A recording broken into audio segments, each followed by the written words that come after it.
Alright, so nag-start it recording. Alright, so good day everyone. Let me check kung nag-start na right. So alright, again. So good day everyone. So today we'll be discussing how the Victor's data works in QGIS. So as you can see, this is our first slide. So this is our lesson 7, working with Victors. So we will use for this discussion the isocampus examples, especially in mga buildings. So, ano natin as example ito. Alright. So, para maging familiar ka mo itatan, himo on yun ang konsepto ng map. Okay? So, by the end of this lesson, so you will be understand how to create and structure and edit and analyze the vector layers using real campus features. Okay? Then for our next slide, so as you can see, this is our topic covered for today. So these are the main skills so we'll cover. So number one is understanding vector data structure using the ISO campus features. And then create AD shape files, ISO buildings and pathway. So gagawa tayo like this ng mga buildings or even the roads. Okay? And then we'll be able also to understand and understand the attributes, manage attributes like building building names, forms, numbers, or anything, or we can also add it or how to use the properties of the attributes. Okay. The next one is perform geoprocessing tools using isomap layers. So this is the another tools in creating a map. So additional tools para mapadagmit itatang pag-creating map. So medyo halabay ni nga discussion. I think mga mawan are ini nga video. Okay? Then the last one for our discussion will be able to understand the fundamentals of creating a map in QGIS, the select, export, and analyze campus data. Like itong mga buildings and roads. Okay? Para maging easier to follow kayo. So that's why ito natin ano nga mga examples is sa ISO campus to be able nga itong concept maging feel familiar sa iyo or familiar. Okay? Okay. So without further ado, so let's start our discussion. So next slide. So ano ba iton vector data? What is vector data? So ini nga data natin mga midterm times is ginagawa ni Neo. Di ba nagpapakreate na kin mga map. So, mas advanced na nga ni Adto kasi nagpapaprovide na talaga ako yung direkta sa print layout. Okay? Direkta na sa print layout ang map. Then, for painting na. Unlike ito ng mga easy nga mga map. Okay? Okay, so nagagawa na inyo, nagagamit na inyo usually ng mga vector data. Okay, so these are the examples. As you can see, we have the points, lines, and polygons. So let's explain the vector data. So vector data represent a real world object as a points, lines, or polygons. So each has a shape and a set of attributes. For example, ISO building is polygons with attributes like building names, area, and department. So yan. So alam niyo yan yung mga attributes. So yung mga data na ilalagay natin. Okay? So, di ba, familiar ba kami itong database na even sa SQL? Di ba, may natin attributes sa ka-entity. So, we have a table. Then, to be followed na yung mga attributes and mga data. Like, natin mga attributes sa natin mga name, age, Yan, ito yung mga data nga possible nga magamit natin. So, that's an example of attributes. Same thing happen for the vector data. So, we have also attributes. So, depende kung ano yung ano natin, gagamitin ng mga term dyan. Possible, let's say, buildings, and sa main campus, siguro building names, and department, kung ano yung mga department sa building na ginawang vector natin. Okay? Yan. So, vector data is a perfect for mapping discrete and also identifiable features. Okay, so as you can see, this is the vector data presented geographical picture using the specific points, lines, and polygons. So, for the points, specific location. So, usually ginagamit ito ng points. Okay? Depende kung ano yung gusto nga ma-describe it iyo sa ka-area or a map. Oo. It can be gihapon ang polygons or possible line gihapon. Okay? Lines, linear features. So, usually ginagamit niya for roads. Okay? Then, polygons includes areas. So, like yung mga buildings, mga hazard areas. Yan. Right. So, these features contain attributes in a table. Okay. Okay. So, for next slide, so example yan. So, gagawa tayo ng example para maging ano niyo, ma-conceptualize and ma-visualize niyo kung ano yung vector data again. Okay? So, is examples. Yan. So, as you can see, points. So, we have an example here. So, points, gagawa tayo ng map sa isocampus, which is isomain. Gagawa tayo ng points na data, vector data. So, ipopoint natin yung points doon sa guardhouse and flagpole or campus gate. Okay. As an example of vector data types of points. Then also, we'll be able also provide an example of lines. So, we'll be making here the ISO internal roads, walkway, pathway. So, siguro mag-try kitahin uncovered work nga papunta sa admin o sa flagpole. Then, polygons, gawag hapon kita din the academic building like gymnasium, open field, parking lot. So, gonna be the attributes. Okay? So, next slide. So, I'll already make it, but as an example, para ano niyo, ma-conceptualize niyo yun, or ma-visualize niyo kung ano yung polygons. Yan. So, as you can see, this is the points. So, we have here the points. Flagpole, as you can see, may natin the level. Yan. ISO gate dito. Okay.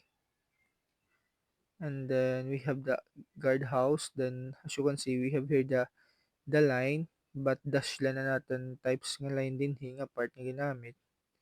Then, as you can see, we have here the grain ng mga data or as representation ng mga polygons as a building ng mga examples ng vector data. Okay? So, polygons na ginamit hindi nga part. Then, yung mga dash line is lines. Then, yun naman nga circle is ang ginamit din nga part ng data is vector data nga points. Okay? Alright. So, try natin himon siya di kung how to do it. Okay? Alright. So, the next thing we need to do, open the QGIS. Where's my QGIS? QGIS ID. Okay. Alright. Para maging clear itong example of vector data. Here is a example. So, we'll be making it the guardhouse, gate, and road, sa covered walk, and flagpole. Then, mga sum of, so example ito buildings. Okay? So, click the empty project or new project. Then, gawa kitahin open field. Nating i-pattern natin sa base map ng Google Hybrid nga map to be able may natin background. Kasi magawalak tayo hin map. So locate the Borongan City in Iso Campus, Sandapi, Tabunan, between Tabunan and May Panglan. Yeah. So what we're going to do, gawa tayo ng map dito sa Iso Campus using the vector data and tulak nga types nga data ng geometry. Okay? And points la ngahin, polygons ngahin, shape files. Okay, so first thing first, I will be providing example on how to do it. So number one, itong tatong process, itong pag-create ito natin polygons or vector data or anything nga mo geometry nga gagawin. Diba, as you can see, an atin vector data, pwede kita makagawin sughin ng mga shape or natin mga polygons na may 6 side. Okay? Yan. Pwede kita na makagawin sughin ng example, alright? 6 side octagon na tagon. So, usually, siya lang nahimo ang mga data but much more nga na-provide lang atin ano din nga mga irregular nga mga hexagon. So, for the buildings, pwede here representation of rectangle or irregular pentagon, or they can atan sa ka-buildings is na pa hexagonia. It can be irregular hexagon 6 side. Yan. Ganito possible yung magagawa natin yung mga vector data dito. Okay? Okay, so let me make example of at least 6 side nga or the hexagon nga data, vector data. Okay, before kita magawahin map dito sa ISO Campus using the 3 geometry points, lines, and polygons. So to do it, how to make vector data. So pwede kita din mag-select atin toolbars. Okay, select siya new shape files. Then automatic magawas ading a form for the new shape file layer. Then gawa na kita yung file name dito. This is circle. Then geometric type, pwede natin points, line, or polygons. Let's say polygons muna kasi yung gagawin natin is 6 side man na polygon. Then right here, as you can see, below of the field of the geometric and creating the properties of the the shape file here. So may niyo makikita ng new field, right? So to do this, dito tayo gagawa ng or dito tayo mag-a-add ng mga attributes field aton itaton shape file. Okay, so pwede kita magbutang name. Yan. So meron na tayong attributes dito. Dependent iyo structure nga. Then after dito, okay. Okay. Yan. Then ito, pwede na kita makapaggawa ng vector data dito. Okay, so as you can see, selected yung layer. Then paano naman gumawa ng vector data? So, di ba, yung gagawin natin is gagawa tayo ng sex side which is a polygon, representation as a hexagon. So, to do that,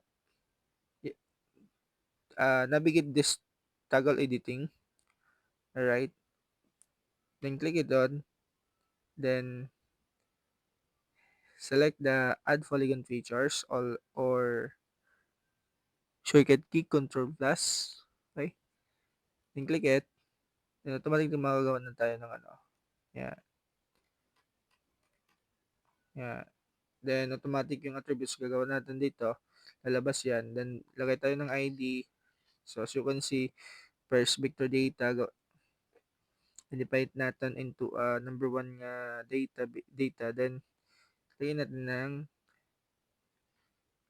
ano ba? 1, 2, 3, 4, 5, 6 hexagon. Sa hexagon. Irregular. Tama ba yung spelling irregular? Spelling irregular. Double R. Sorry. Yan. Or di kaya, pwede rin tayo magawa ng na regular na hexagon.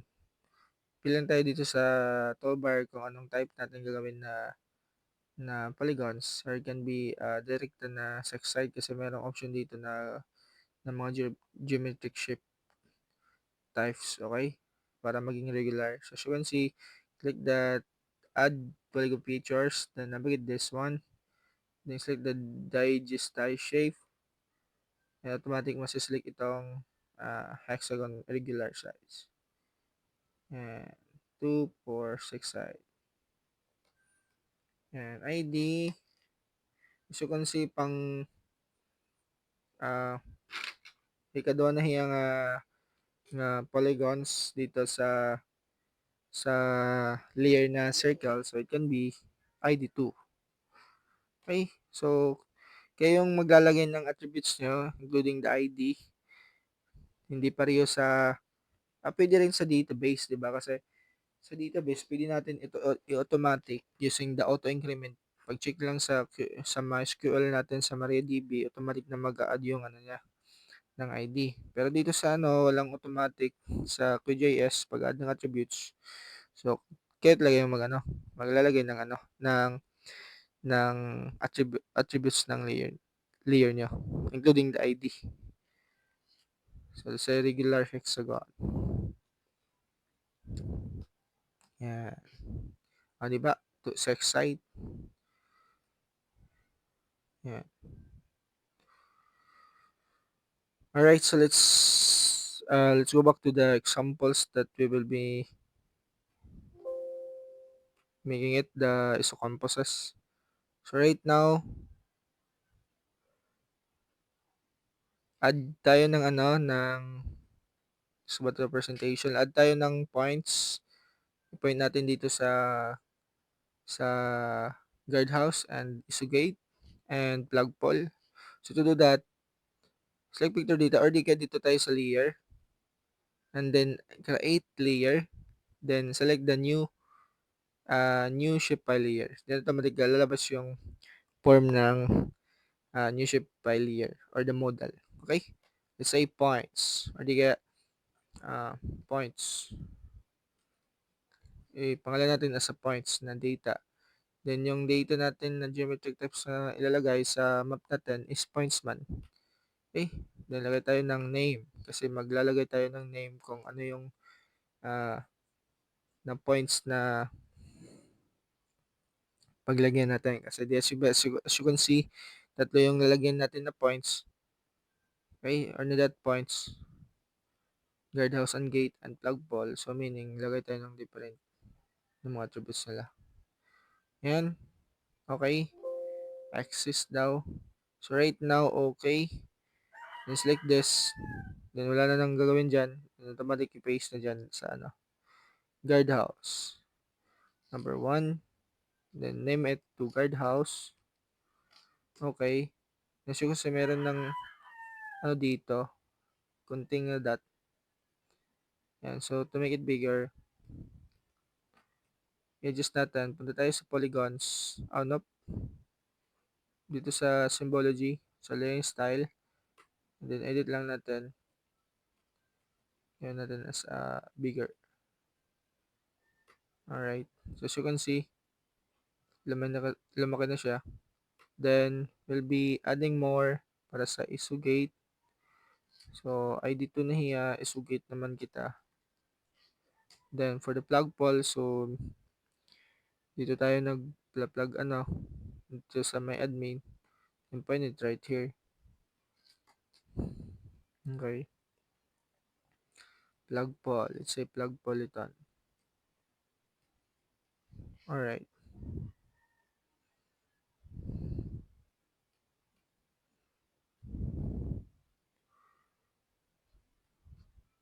Labas natin yung nila.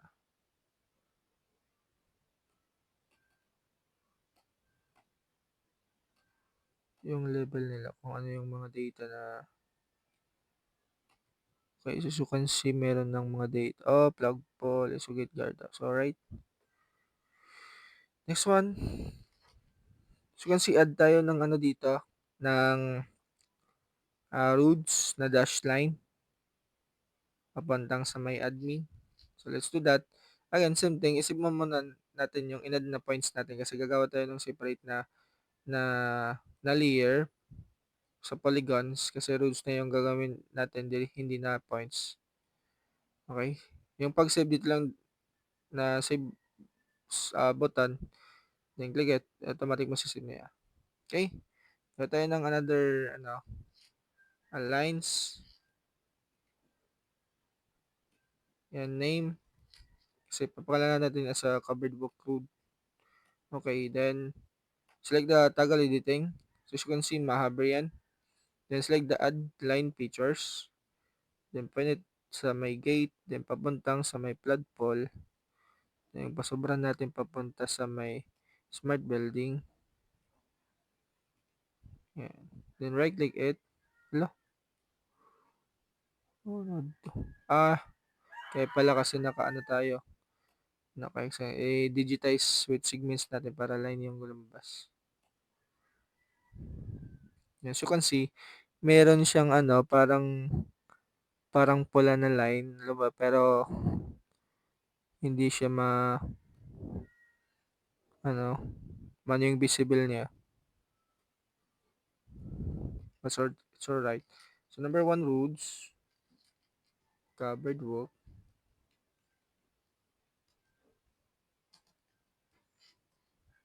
As you can see, di pa visible siya. Pwede natin i-edit yan.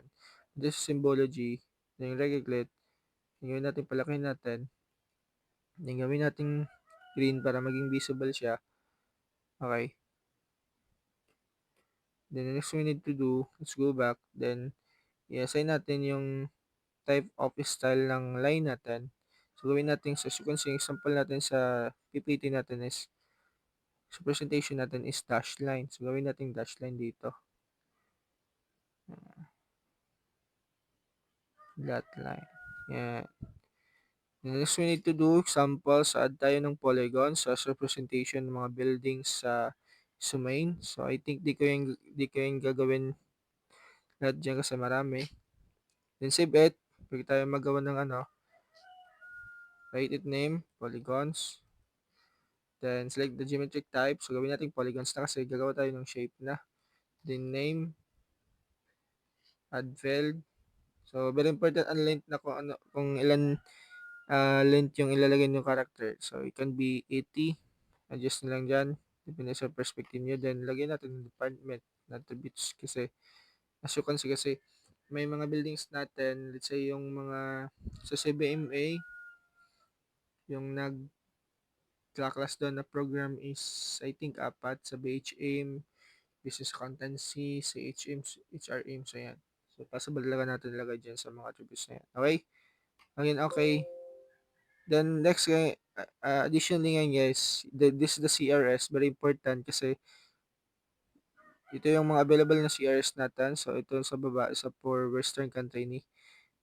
Kasi ito yung standard kasi prediction marketer tayo kasi naka-cover naman kita. So, always click let's say nga 4,300, 226, or 84 WGS. Okay. Click yes la. And then, again, select the toggle editing, then select the add polygons na lalagay na. Add polygons na yan, and then add lines.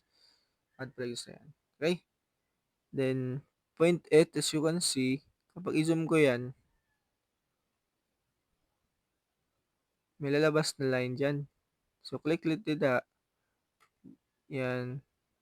Click, click, click. Para ma-save, right click. Then, lalabas yung mga attributes na yan. So, polygon 1, let's say, anong building dyan? College of Law. Yan. Then, additionally, add tayo ng ibang polygons inside sa polygons layer. Ito is, yan, 2. Ibabaw nun. Ito, library. Add tayo ng library. Yan. Right click para ma-save. Pang 3 na. So meaning, yung ID niya is pang 3 na. Then, library building.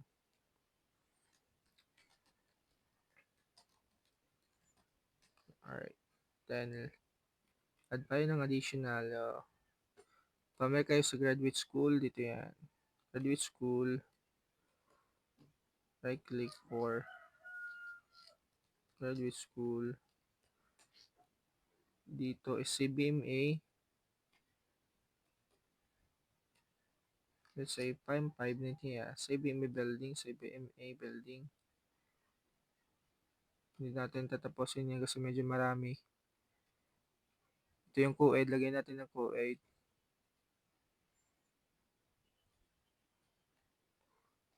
Pang 6 na building. Co-ed.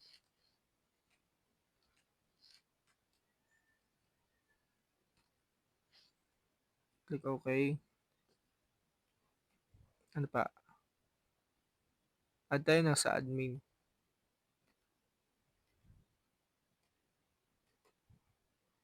Pang 7. Administrative. Administrative. Alright. So, as you can see, para ilabas naman natin kung anong type at name nila, ilabas yung, yung label nila sa invisible. As you can see, yan. Nakagawa na tayo ng map at not actual na kompleto. This also is sample manla.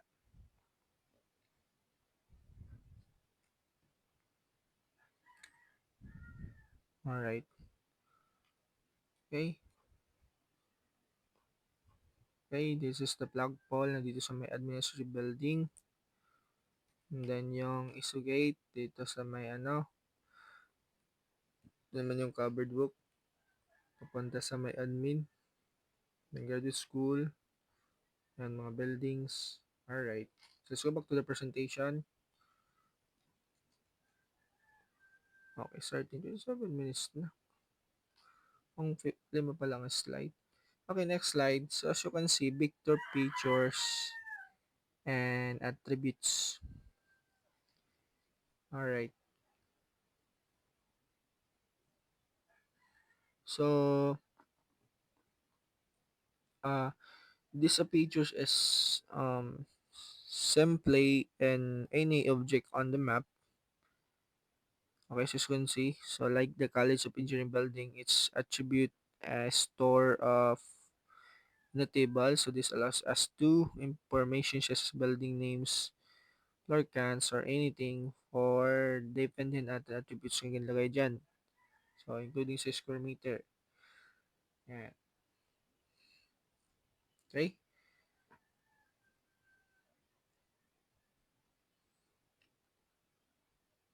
Yan.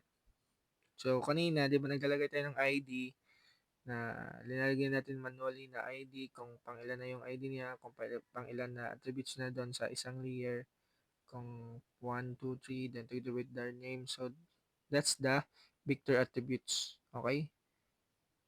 Okay? So, the attributes gihapon, pwede natin itong ma-modify ang properties niya, but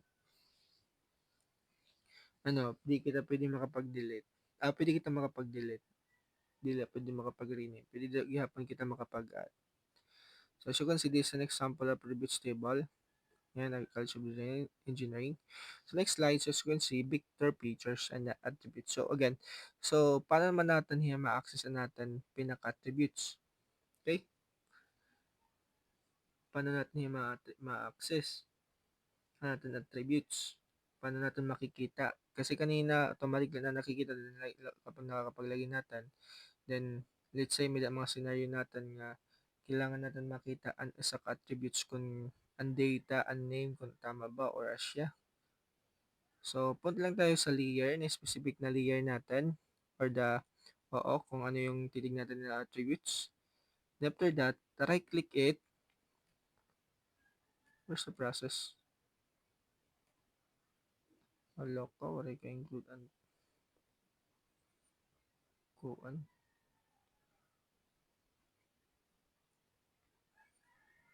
Wala ka include an. Okay, that's alright. Okay, so the process of to view the attributes and edit it.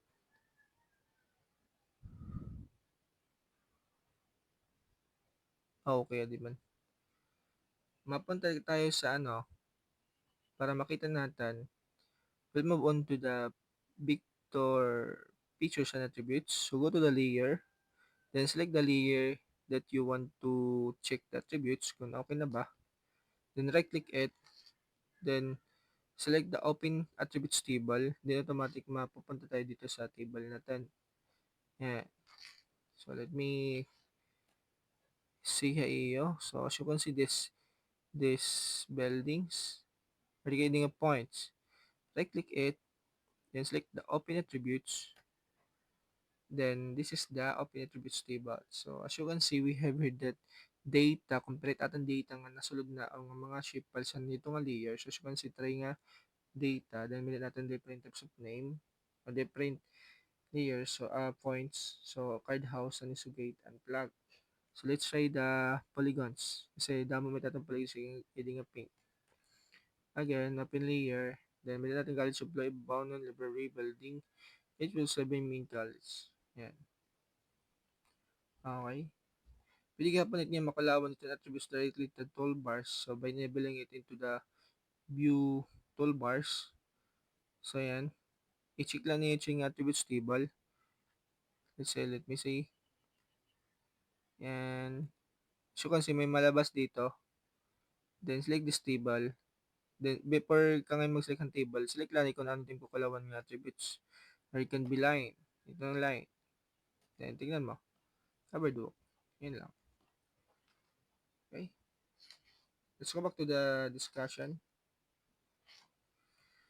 Yan. So, creating a shape file. So, napakita ko na iyo kung paano mag-create ng shape file. Hindi ko na ito ipapakita kasi makanin oras. So, pinakita ko naman iyo kung how to do it. So, let me read. So, for the creating in shape files in QGIS, so we can create a new shape files to digitize and the buildings of a zoo. So, we just select the geometric type, diba? And unnecessary field, add field for attributes. Mga importante kung ano kailangan, depende ano yung gagawin na polygons or anything geometric type. So, this is the first step in building map, especially in the campus. So, go to layer, create layer, shape files, so sa process, PLC, don't forget the CRS. Select the, then add field, kung ano yung gusto yung so building names, departments, and click OK, and select the add features, then it says a building. So, this is the example. So, I provided the, the the the features nga ni nag-provide ako yung features like image para how to do it para in case nga dili ka mo magkula or para dili na niyo pag backread siya nga video pwede niyo kalawan la diri sa PPT. So you can see how to create a shape files and select siya nga toolbars or can be sa layer, create layer or di ka new mali sa new shape layer sa below ini sa dapat iti nga part is ini yung part ini nga new shape files. Okay? Or dito kayo sa din automatic na kami malabas sa then after that yung mas ligit niyo automatic na kami malabas din like pinakita ko kanina earlier today. Yeah. Then add naman kami field. Then select data galitin para makapagawa na tayo ng shape files. Okay? Alright. Yan. So to add, so add ko na ngayon nga part. So to add polygons, isi-select la name, ipo-point la name kung hait mo add like this one. So let me add. Yan. So polygons, let's say add tayo ng another building. Let's say itong where's the engineering? Ito engineering. Select in So select file dito tayo maglalagay sa isang layer. So hindi tayo gagawa ng separate na layer which is dito natin ilalagay sa polygons na layer. So ma-additional tayo ng layer. Then select toggle editing, then select the add polygon features. So what you need to do, 'Di ba, yung mouse natin may dalawa tayong options, so may functionality. So may right click and click. Okay? 'Di ba usually natin right click is parang may yung mga properties na nagawas. So para mag-click, para ma-point natin, ipo-point lang natin sa yung cursor. So the plus sign. Okay? Yan. So point natin, click it yan click ha, dili right click. Click, as you can see, may magawas yung nga pula. Yan, man, nakita ka mo. Pakita ko yun dito. Yan, pakita ko lang diri. Yan, may nagawas nga pula. So meaning, naka-click na din, pwede na kita mapag-shake, select, then another angle, select dimension. Select na naman. Then para makapagawas na, para masave na natin, right click it, then para right click it naman, para masave natin, magawas ini ng mga attributes. Lagyan naman natin 5. Yan. Or pwede gihapon nito may cancel, dito yung ma-add igexla. Okay? Yan. Okay? Next, add kita. Shift lang dida. Ipatay lang sining ay mo ginsusubdan nga map. So, pinaka-basic na yun. Siguro pang 8 na ini. Then name it, kung ano nga building, College of Engineering. Alright, yan. Diba? Nakagawa tayo ng shape. That's how they do it. Yan. So, this example, so nagap yung picture in case nga mawarin yung reviewer. Mamilan yung reviewer. Okay?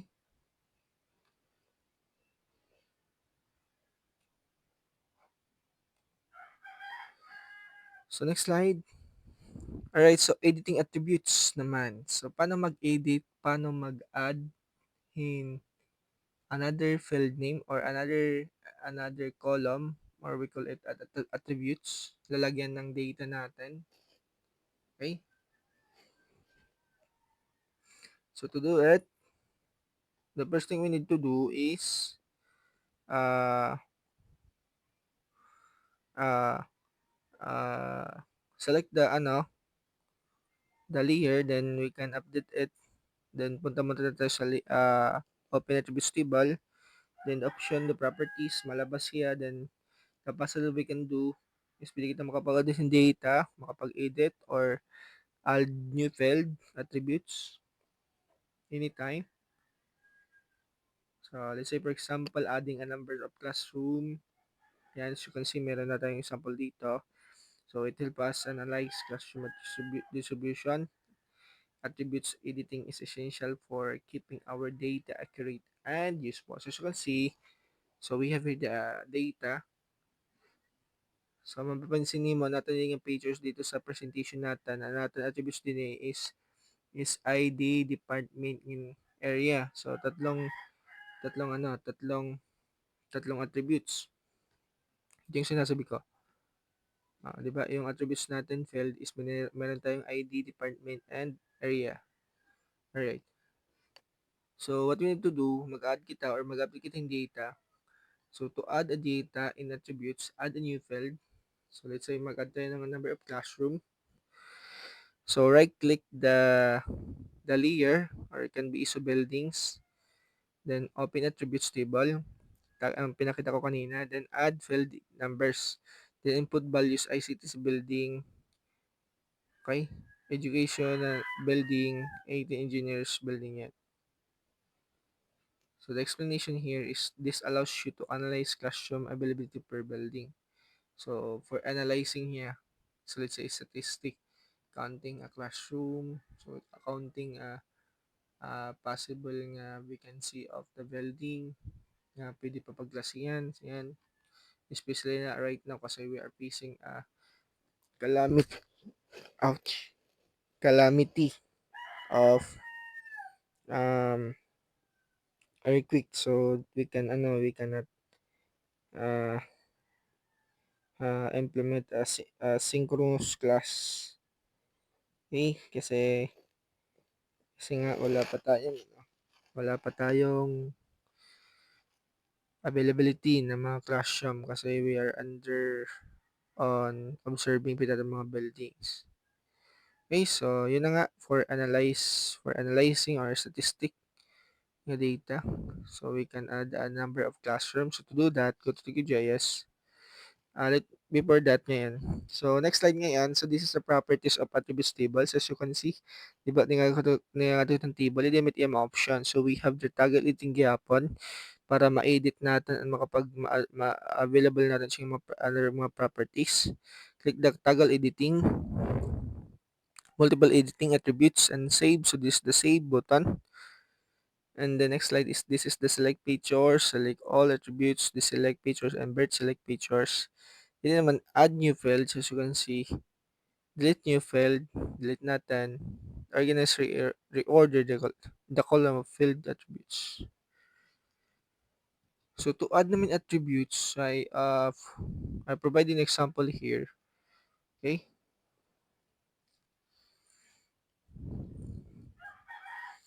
So to do that, click toggle editing muna, din nga part. Ito.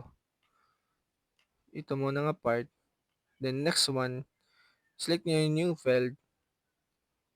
Then lalabas yung new field na ganito. Mag-add na tayo ng add another field. So as you can see, this is default.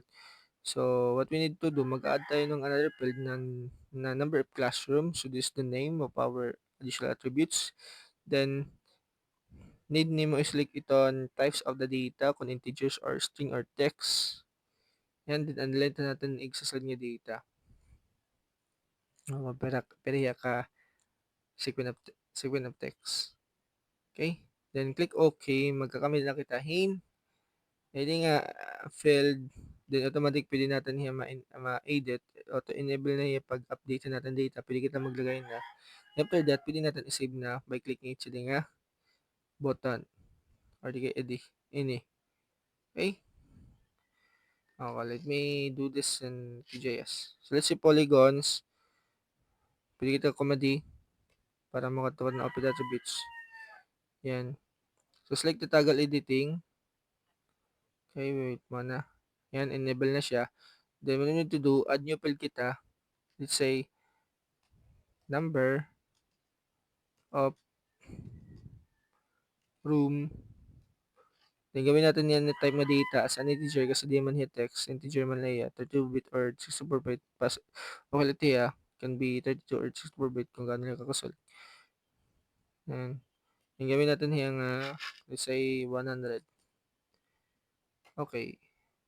Then yan, pwede na kita makapaglagay automatic directly na yung mga data. So, College of Engineering, so may natin the rooms nga, kay debit natin for may natin engineering, electrical, and computer and engineering. Then CCS, Segbao. So, let's say may natin the rooms nga 20. College of Law, may natin the 10. This is a dami numbers of rooms. Sa babaw nun, let's say, may natin the rooms of the IT for manipulation of the screen. 2. Library, may natin rooms of 10. Credit score, may natin 20. Sa MB, may natin 30 rooms. Natin COD 20. May natin D 15. To save naman ito, click save. Save. Automatic. Mag-extend natin. Then, to see the para i-display natin yung label, number of rooms, apply. As you can see, may natin makikita ng mga data. Okay? 15 na mga data. Then, to check naman ito niya kung na-save na yan na na-add. Number of rooms, then, alright. So, example of attributes. Alright, so next slide kita. So, loading vectors, data. So, to load it, edit your process. So, I provided na this shape files or these assets. So what we're going to do, so QGIS allows us to load multiple layers like isa building boundaries, roads, and playgrounds. So I already have it this one. So nagawa ko hinin mga data nga so gani. Alright, so this loading this vector data is the purpose of this is combining these layers builds the full spatial representation of the campus. Okay, so I already have this nga mga layers. So what we're going to do, we're going to try how to load a vector. So maram naman kamo ini kasi natudlo ko nagyapon ini. May na process pa. So this is the process. Go to layer, and add vector. Layer. Select the ISO file, then unship files na, then add. Okay. Explanation, multiple vectors left build the intercampus. So to that, we're going to do, gawa muna natin ng new project. Discard natin, excuse. So punta tayo sa layer, then add layer, then add vector layer. Then pwede tayo din then select this burger sign or browse. Then select natin anong mga bundles na i-add natin. Pero natin sa suggestion na iyo, di ba? Sa atin discard ang apart, i-select lang niyan natin mga layer. So this the add yung mga data. Select roads, sport area, then select it, then i-place nga sa layer. Okay? O, di ba? Solid yan eh. Pero same process lang yan. Pero diyan kanina dito yung niya step by step na process. Dito sa PPT. Add layer and vectors. Pwede nga po niya i-drag and drop na lang yan para ma-add niya dayon. So, edit na natin siya yung roads. Gawin natin yung dash line. Gawin natin stroke to maximum. Then gawin natin yung dash line. Gawin natin siyang green. Green para visible. Okay. Yan. Then gawin natin yung mga sparse area as a pink na color. Edit mo naman natin to.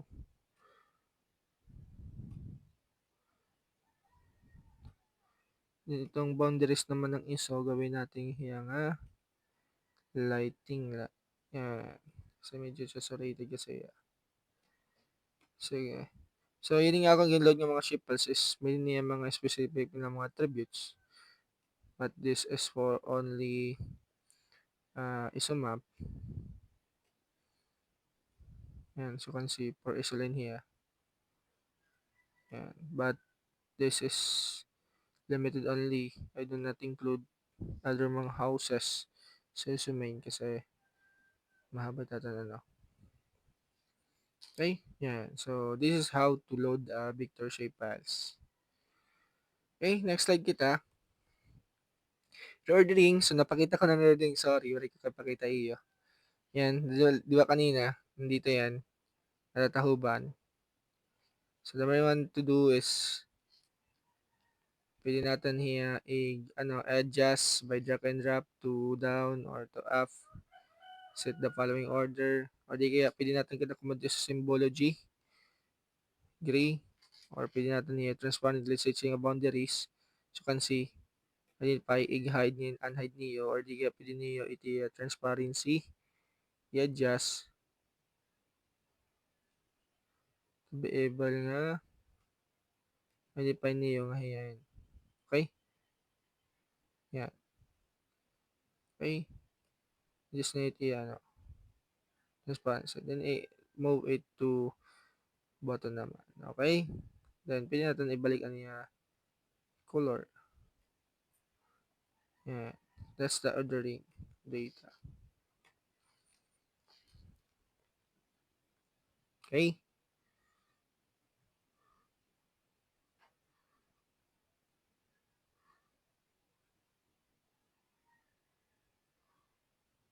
Alright. Okay, so next slide kita.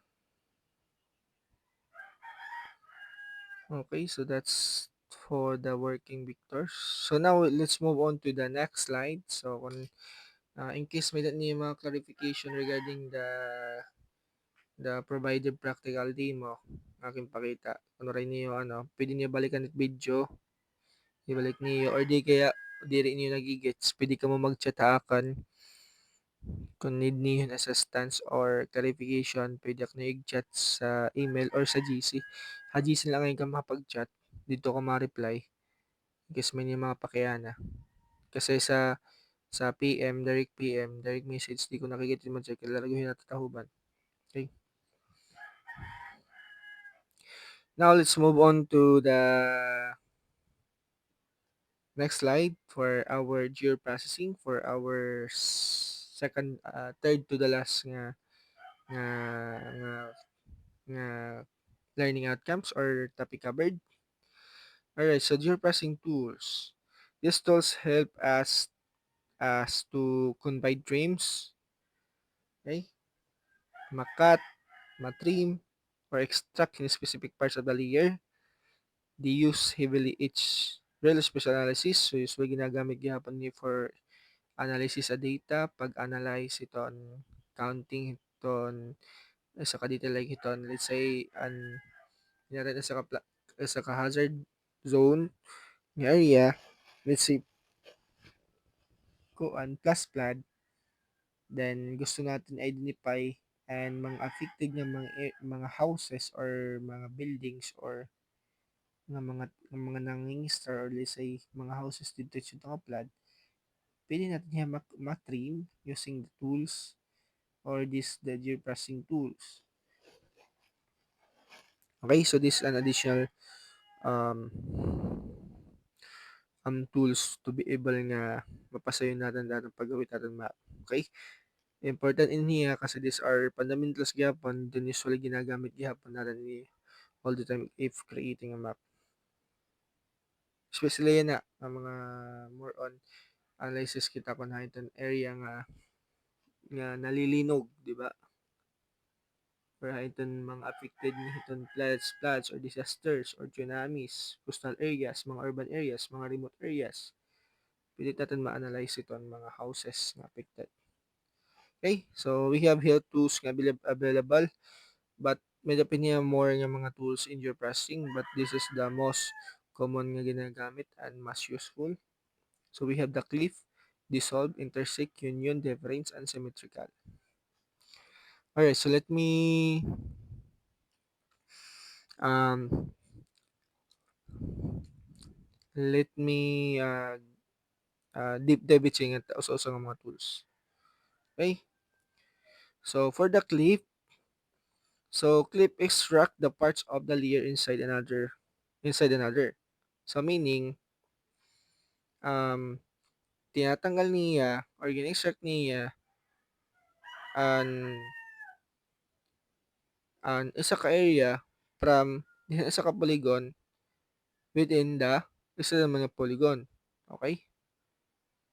So the outcome here is to identify the portion of polygon A that is within polygon B.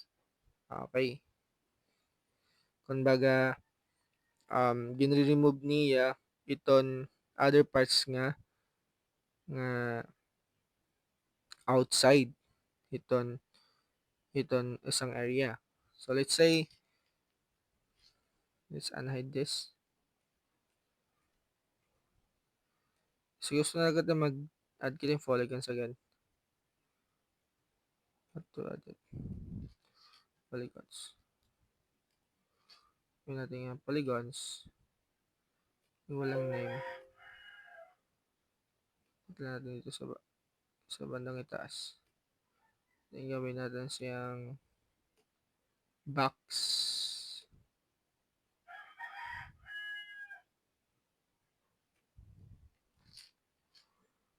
Then lagay pa tayo ng another vectors, polygon 2.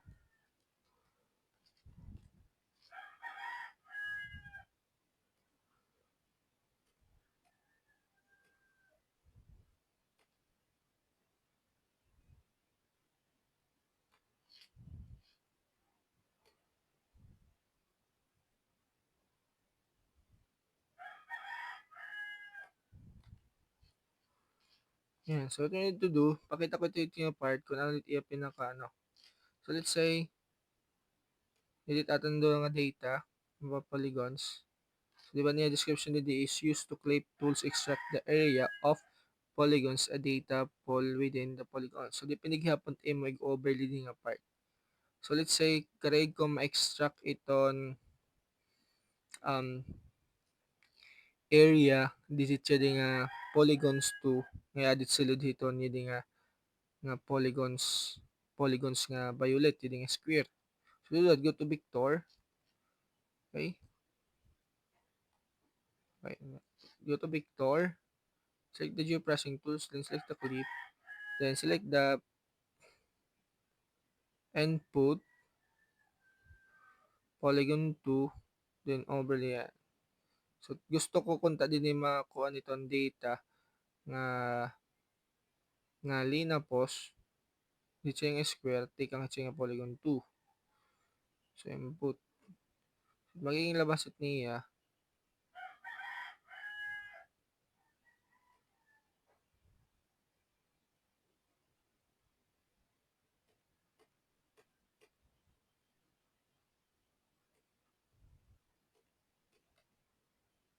mali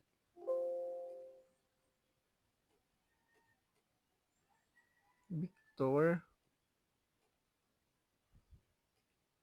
parehas kasi na polygons eh. Then run, close it. As you can see, natest ko na an area nga nalapos nga sa nasasakop at ito nga violet. So let's say ini nga ini nga polygons ini nga bar is the hazard or this is the hazard map. Okay? Dun sa map. Ini naman nga hazard nga polygons 2 is ani asian mga gawin mga barangays. So barangay 1, barangay 2. So gusto ko kung i-identify kung an yeti nga barangay kung gaano kalawak ang affected hanili nga hazard. Okay? Gaano kalawak ang area nga nasasakop ito natin hazard. So to do that, we can get using the clip. Yan. Diba?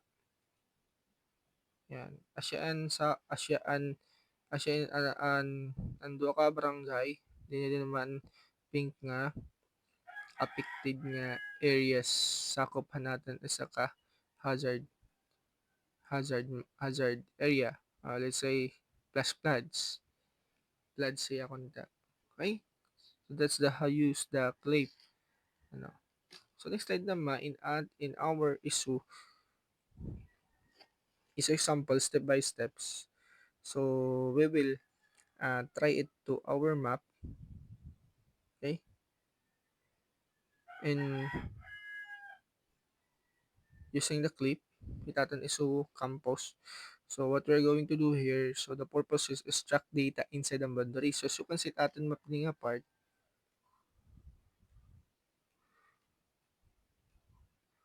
So delete na natin ini nga example. So we nga clip.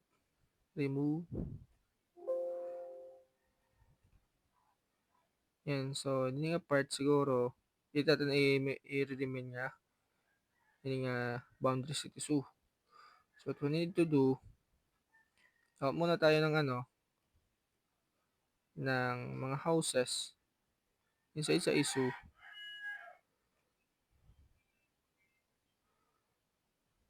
Ini ma part. So sigawa tayo ng another vector kasi gusto natin i-identify iton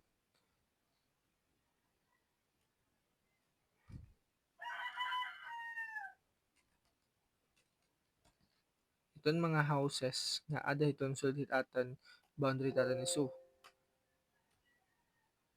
Kasi diri natin i-include siya residential area.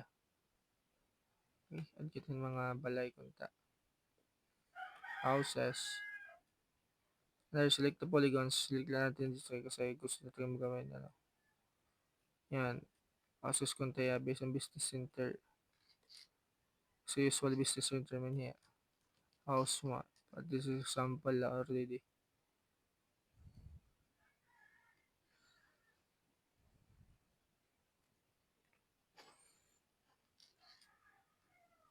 Okay, let me check my mic.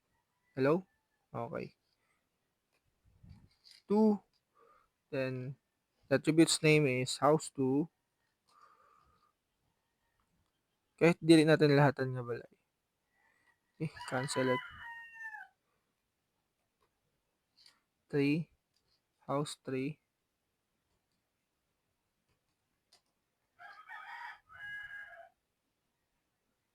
Medyo makulan nga part. Pero may niya mas madagmit pa nga pag-digitize. Pero later on, to be follow nito yung discussion.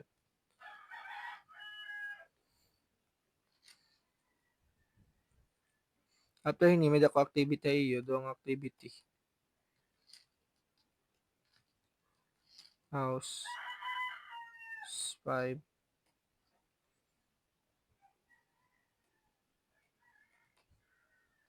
6. House 6.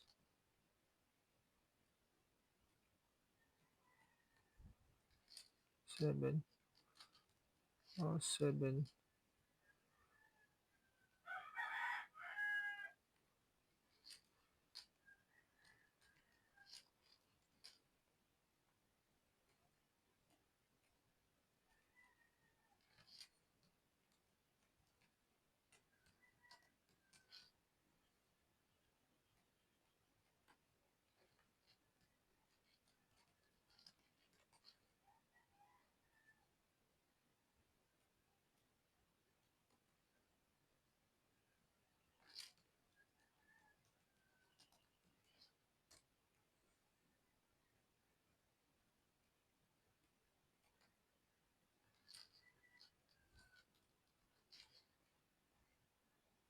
Then, dito naman tayo gawa sa may residential area.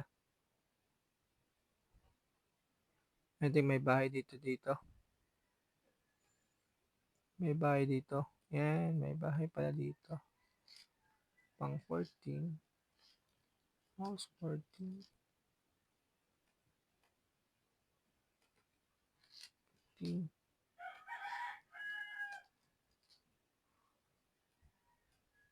Di rin motor pool na to.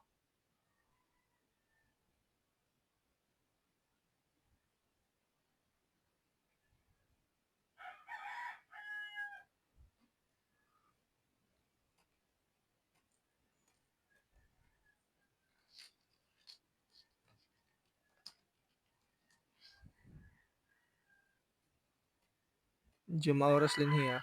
Makahandlay ni oras kasi maman kasi niya. But so far, satisfying naman tiya,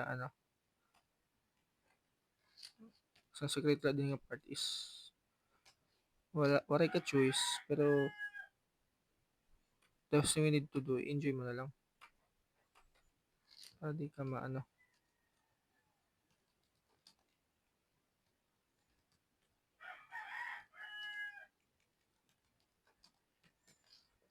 di ka ma-burn out ba.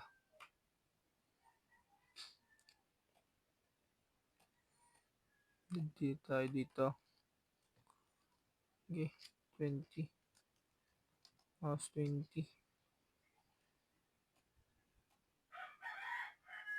21. House 21.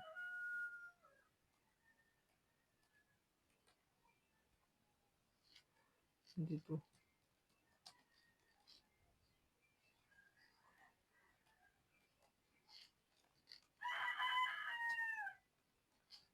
Okay na yun siguro. Dito na tayo buson.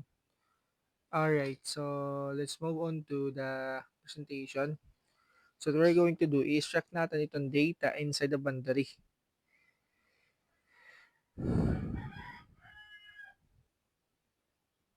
Okay, so itatanig, susubatan din eh.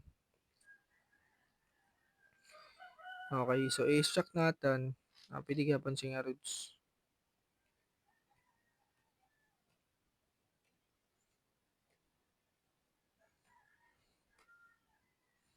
Okay, i-check natin it inside itong boundary issue nating iluding this residential area itong roads. Kung hain bala to bitatan distance it atin roads it atin visit atin boundary atin issue. So to do that, click the vector. Kung ano sakop iton aton isoboundaries nga roads. Go to vector, then select the geopressing tools, select the clip, then select the boundaries iso, then ito yung overlay naman is the yun nga roads. Where's the roads?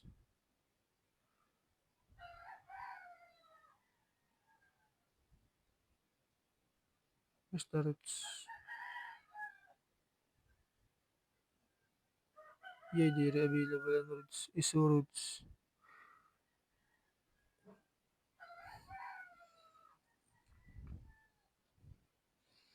Kaya nila nakikinig iso roads.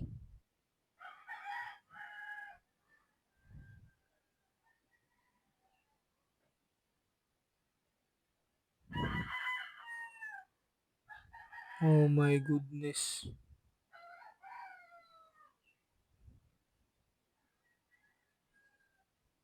Polygon let access direct endpoints. Alright, so let's change our purpose. So the itatin nag-identify i-kuha natin i-identify natin using the geopressing tools clip. I-identify natin kung hino iton mga houses nga ada hiton silid hitaten boundary hitaten isu. Okay, identify natin. So, as you can see, hitaten houses color. Yan, so i-identify natin kung favorite houses nga i-edit natin silid hitaten isu boundaries using the clip. Okay, so ito boundaries, ito inputs, boundaries, then select naman natin house, ito i-identify. So, automatic, masiseparate ini. Then, run it. As you can see, anahay ko ini. Yan dito, yan dito, silid hiton iso nga mga balay. Yan naman iba, ang mga house. Okay? Yan naman. Yan lang nga green. But yun naman ibang mga house nga nandun na sa mga residential area. Dali na yan na bibilong sa boundary tissue. Right. Okay. So, let's slide. So, masyadong matagal na tayo. The next one naman, dissolve. So, meaning dyan is the task niya is apply the dissolve tools to merge polygons A and polygons T into a single polygons based on a common attributes if applicable. So, create a unified polygon that combines both gray areas. So, alam niyo ba yung unified? Na, from the word of merging pala, na-merge iton polygon into one polygon, including the attributes. Di ba, may natin attributes nga dama kanina. So, as you can see, yan. So, magiging usalin niya nga part din hi. Okay. So, it may nanabay niya kasi din nga part. So, let's direct to the is example na let's say nga dissolve. May nanabo kasi din nga part niya. Lahat na mga data, pag-uusan na niya. Kasaya ka layer, pero iga-usan niya ka polygon. Usan na damat iya attributes. Usan na karo. Okay? As it may nanabuhit. So, di ba, let's say, ining buildings, so may natin attributes nga damo. Yan, so may natin ID din, marami tayong meron tayong attributes dito na department is area square meter, na in-build name. Okay? So, if natin ito, if dissolve natin ining building, kahit may nanabon niya, pag aarasan niya, magiging na pa niya, tugit-tugit da data. Okay, i-resolve natin. Go to Victor, dissolve, then select the building, then run. As you can see, kapag ma-dissolve ni mo, edit iya output. Yan. Usaya ka layer, pero usala na miya ka polygon. Yan. Para ma-check natin, as you can see, yan. Di ba, naging low na lang yan, instead nga damo ang multiple name. Malakit siya di, nga buildings. Yan, lahat na ni attributes nandyan. Kasi it dissolve. Gin-unified niya is i-merge niya. But usually, ginagamit lagi niya intersect include lagi niya. Okay. Next slide kita. So the process is, gina-include ko gihapon bisagin pakita ko yung practical demo. The purpose is merge polygon with the same attributes. Is a scenario, dissolve sport facilities by tap is wall. Step by step, Victor, you're pressing dissolve. Input areas. So yan. It become a single polygon sport complex. Example description, useful for creating a general map of the ISO sport complex. Okay? So, moving on to the intersection. So, parang clip line here. Example niya. So, intersect give us area where two layers overlaps. A good issue example is identifying buildings that fall within the flood hazard zone. So, this is used for risks. Okay? So, use the intersect tool to find the intersect overlapping. So, you can see, naging tatry din nga part, ang nag-overlap nga map. O parang clip lahiya. Pero ang gina-identify lang din ni ang data na nag-overlap din sa din ating inputs. Okay, so let's deep dive to the isoming campus example using the intersect. So let's say flood hazard. Yeah, so sige. See, the purposes here is get overlapping features. Yan, so para min pa hiya, find issue building inside hazard, kung ano nagfo-fall down. Then layer, then result only buildings that lie inside the flood zone. So, Victor, how to, step by step, sa buildings and overlap. So, do that.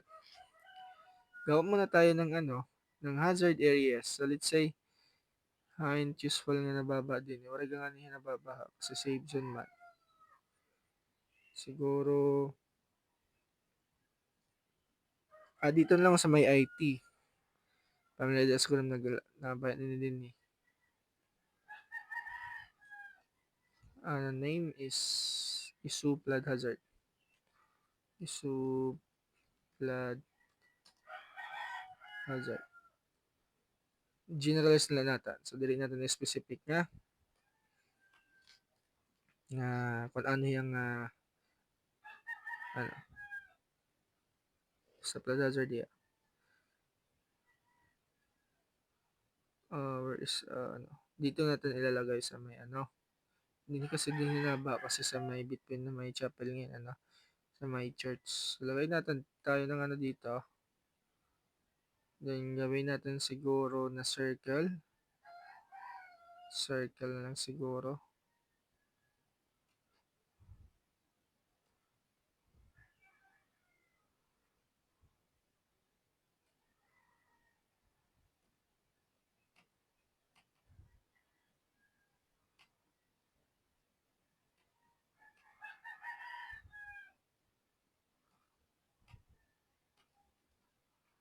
Kaya hindi ako kapag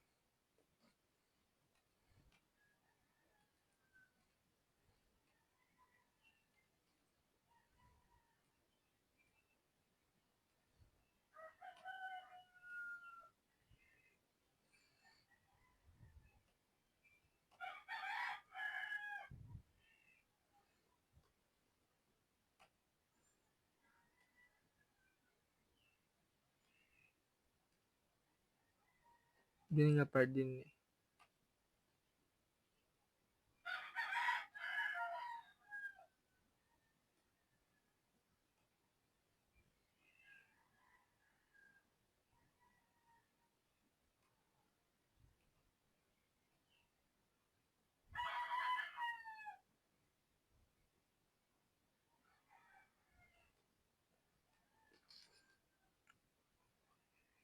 So, right now,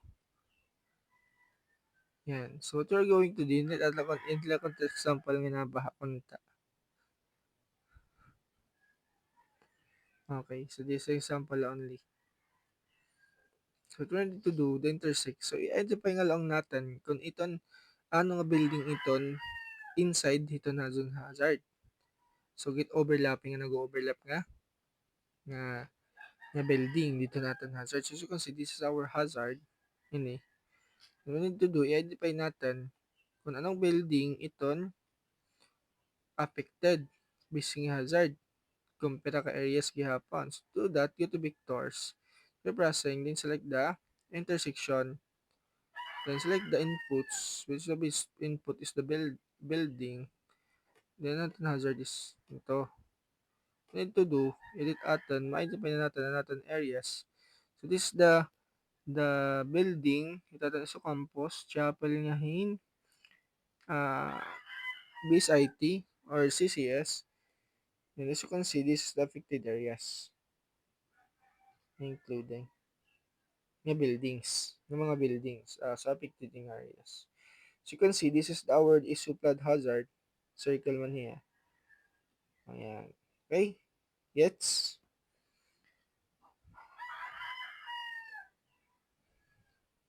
Okay. 2 hours na siguro ni. 1 hour pa lang. Ano ka part 2? Right? So this is the process. I included it in the presentation. Now, union naman. Okay, so the task here is apply the union tool to combine polygon A and polygon B, retaining all features. So, retaining la. Okay? So, union combines two layers and keep everything. Okay, for example, merging buildings and open spaces produce a complete land use map of issue campus. So, unlike natin dissolve, ginuusa talaga niya into a unify, ginuusa niya into unify, di ba gin-merge talaga niya. Pati ang mga data nga mga layers nga dito into usa ka row. Di na mayon yun, igme-merge la niya pero gin-keep or gin-retain niya ito, gin-retaining niya itong data. Okay? Gin-keep la niya nga tanan. So, gin-merge sa o robust gin yun ipil into usa pero ito it mga attributes is gin-keep la niya dili ginarasa. Okay? Okay, ano example din yung part. Okay, so pag arasahan kanta natin iton yun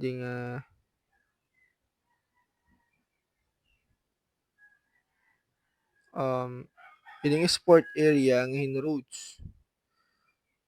Yun nga roads. Okay, sige. So go to vectors. Go to vectors and then select the ano to? Yun. Or di kaya nga mga buildings. Pag arasahan natin konti nga buildings.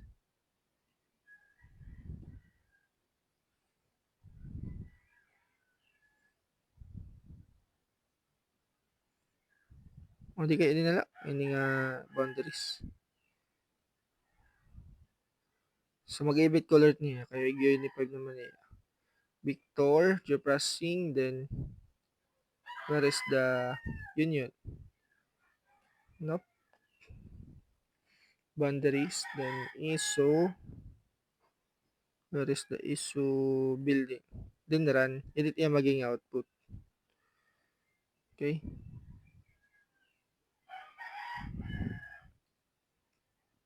As you can see, kulay, nag-iban nag-iban niya dito. Parang digitals talaga yan. Parang handwritten niya pagka-drawing, ano.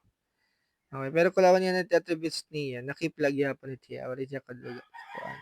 Na-include lagutan.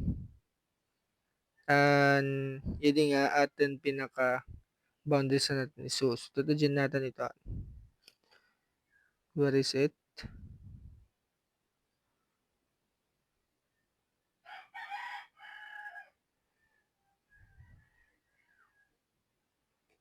So, walang name. O, kasi ko include. Alright, so yan. So, include niya para pero ginkikiplan niya itong data. Okay, and I can dissolve is ginkukon talaga ng gimimage niya ni talaga niya. Okay? But this is the normal. Then this is the produced by union. Yan. Unified gin-usalaya pero di hagin unified lang nga tanan attributes. Okay, so next slide naman kita. Let's go to the union again. Alright, so this is the example of the example step by step. I already done it. Yan, palaging provide kalagiyapan. So example description, the district includes all buildings, all open areas, overlaps marked with the convenient attributes. Okay, so let's go to the difference. So difference, use the difference tools to subtract polygons B from polygons A. What is the left of polygons A after removing the polygons? So the outcomes here is identify areas in polygons not covered by the polygons B.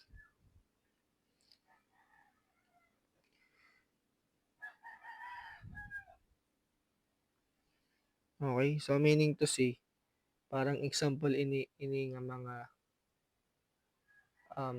let's say parang ito mahambing nating example ini na difference is for data analysis siya. Let's say imagine natin sa composite building, hindi nga iso-main kung gusto pang kunta natin i-identify itatin isa ka boundaries like say nga iso kung haimpit available nga mga land nga pwede but natin building, di ba? Haimpit available kung tadi nga part. So nagamit kita in polygons para may identify nga kung ano yan. Yan. So different ikakatit niya, parang susubrak niya, dependent mo inputs. Go to vector, pressing, so but for that, this is a sample. As you can see, this the hiding a squaring in hexagon, natanggalan ng square.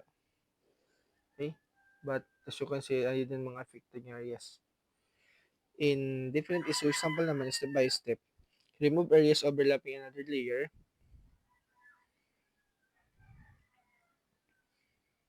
Open field. Yan, so yung process. Open link. Okay, sige. Open link, anong example din eh. Okay, so ito nag-provide ng example din eh. Wala kasi din hilik, which is I provided also. So we're going to do, probably putting it here.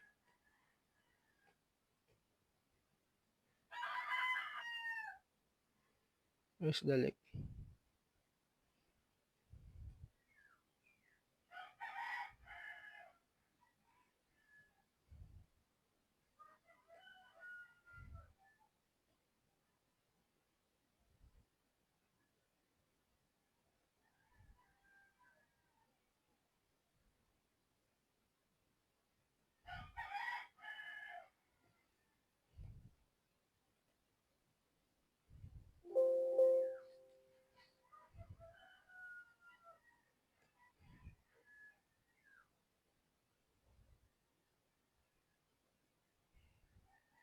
Waray.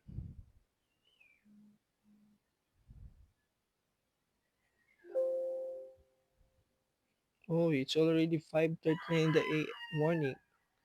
Okay, so let's have create a shape files again for the Isolik, as it's already deleted it. But I will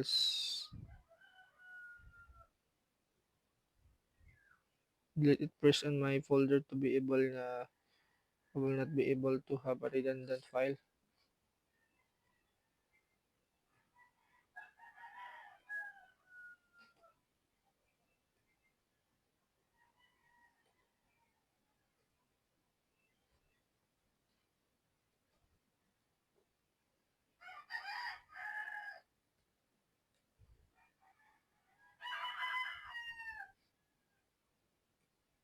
Shape files, then 80.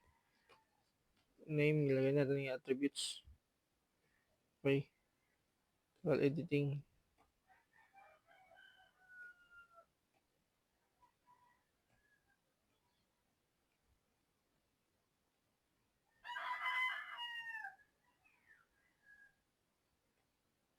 One. So, fish pad.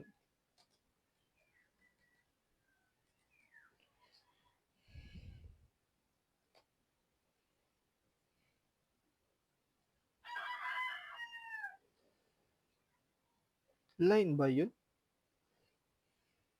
Kailan man adto?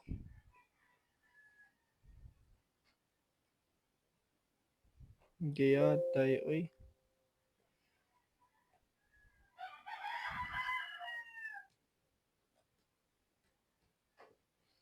Polygon siya dire.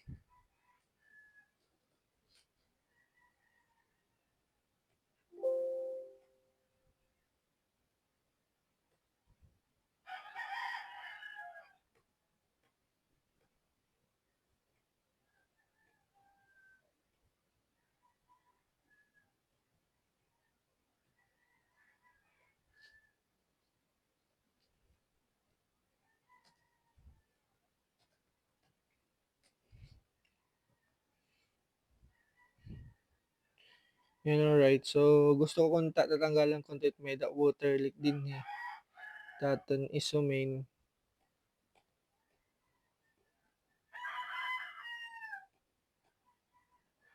So, kung tatanggalan it may tubig kunta din eh. So, bis natin sample di is, hello? Okay, sorry. Remove areas overlapping another layer. Okay, so example, remove isolate fan from the campus oven.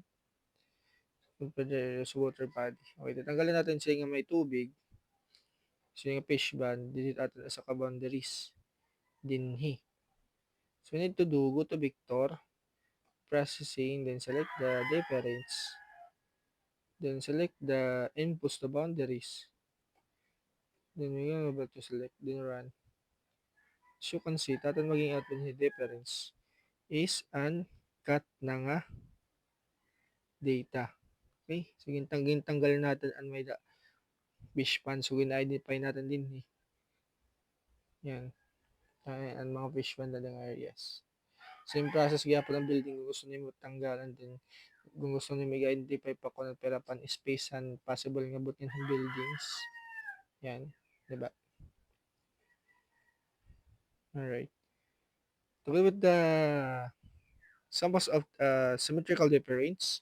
So this tool skips the non-overlapping parts of the two layers, comparing that ISO expansions plan with current um, land use helps rebuild new development areas before. So dito example, baliktad naman. Dito naman i-solid na. Okay? Yan. If only non-overlapping portion of two layers, compare feature expansion, scan portion, in the expansion. So let's say example again, hindi nga dudua.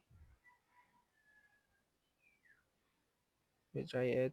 So gusto ko i-kuan. So tanggalan ko siya ni nga part, but andito lang silid kunta diri di lang outside. So the difference.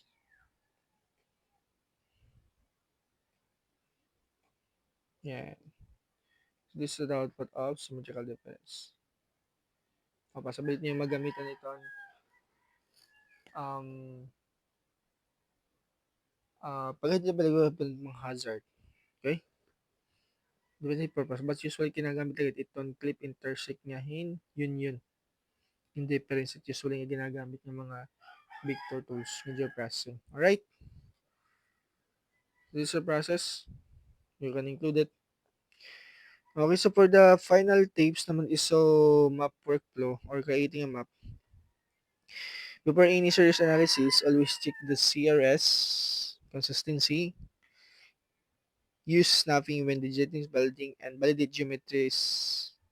Yan, so kanina 'di ba nag-error ako ka ng geometries. So nagkaan pa kin oras. 'Di ba nagsayang na kin oras. Nagmali na akong pag ng geometric type imbis polygons na naging points, naging lines.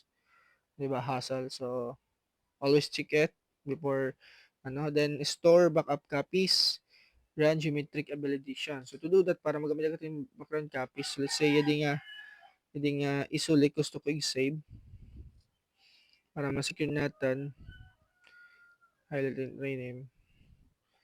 Yun natin niya ma-save para may natin copies. Export, save, then put natin dito sa document, lagay ko sa may kung.